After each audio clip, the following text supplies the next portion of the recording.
Mayong buntag mga kaidol.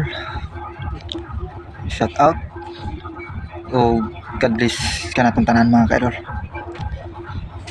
Sao naman ni mga kaidol nga gitayog naman sa atong yuta gabi mga kaidol, or marag padung na to buntag mga kaidol, mga alauna sa kadlawon mga kaidol. Sao naman ni nga sige man lang balik-balik mga kaidol. Normal pa man nga panghitabo nga pirmi lang tang magpanik ani mga kaidol. Mo ni panahon na jud siguro para hugot ang atong pagtuo o pagsalig sa atong Ginoo mga kaidol.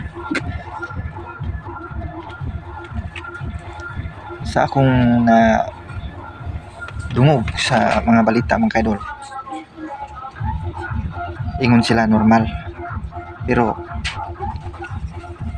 normal ra unta kung walay maapektuhan nga mga pamilya o walay mga damage nga mga maigo mga kaidol.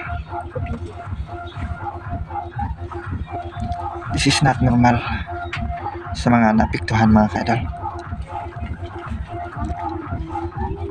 Mao na dyan siguro ni mga kaidol, ano tayo mahimo ang ato lang dyan